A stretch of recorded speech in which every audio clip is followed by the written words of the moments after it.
Saudara-saudari yang terkasih, selamat pagi. Mari kita awali permenungan kita pagi ini, Sabtu 17 Oktober 2020, peringatan wajib Santo Ignatius dari Antioquia, Uskup dan Martir, pekan biasa ke-28 dengan tanda kemenangan Kristus. Dalam nama Bapa dan Putra dan Roh Kudus. Amin.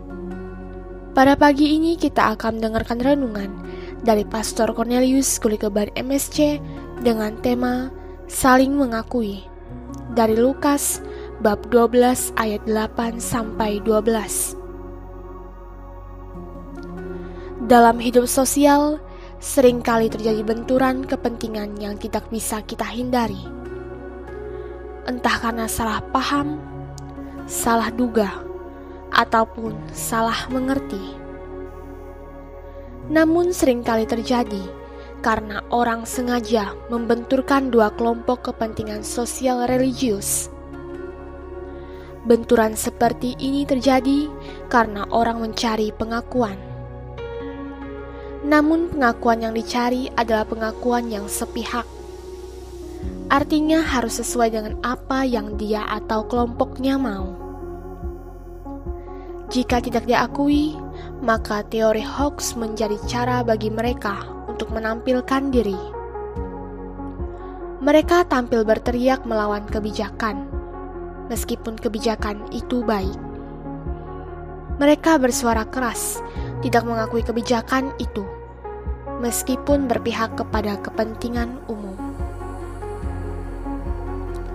Hari ini kita mendengar bagaimana Yesus di depan para rasulnya mengangkat masalah saling mengakui sebagai syarat untuk menerima anugerah sukacita kekal.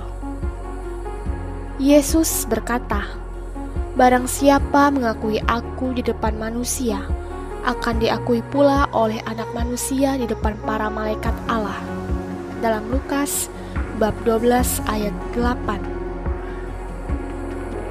Mengakui Yesus tentu tidak hanya sekedar mengatakan percaya kepadanya sebagai anak Allah dan juru selamat dunia, tetapi juga hidup dalam roh dan kebenaran. Karena itu, melawan Roh Kudus apalagi menghujatnya merupakan dosa yang tidak akan diampuni. Dalam Lukas bab 12 ayat 10b. Hidup dalam roh berarti membiarkan diri dituntun oleh Roh Kudus, baik dalam kata maupun dalam perbuatan. Yesus berkata kepada para rasul bahwa Roh Kudus akan mengajarkan kepada mereka tentang segala sesuatu yang akan mereka wartakan kepada siapapun. Berdasarkan Lukas bab 12 ayat 11 sampai 12. Tentu Roh Kudus mengajarkan kita tentang kebenaran. Maka jika orang berpihak kepada kebenaran, tentu juga tidak akan melawan kita. Sebab saling memihak berarti saling mendukung dalam kebenaran.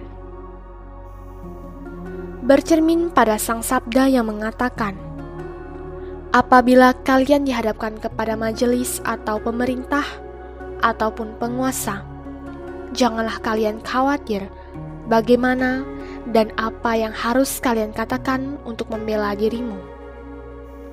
Sebab pada saat itu juga Roh Kudus akan mengajarkan kepadamu apa yang harus kalian katakan."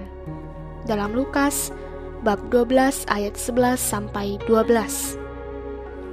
Saudara, teruslah berpihak kepada yang benar, meskipun yang benar itu sering ditantang.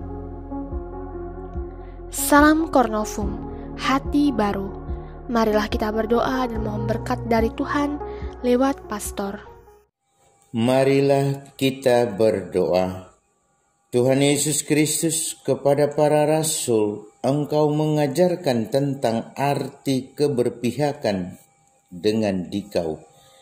Kami mohon mampukanlah kami dengan kekuatan Roh Kudus untuk tetap mengakui Dikau sebagai Tuhan dan Juru Selamat dunia, kini dan sepanjang masa. Amin. Tuhan bersamamu dan bersama rohmu.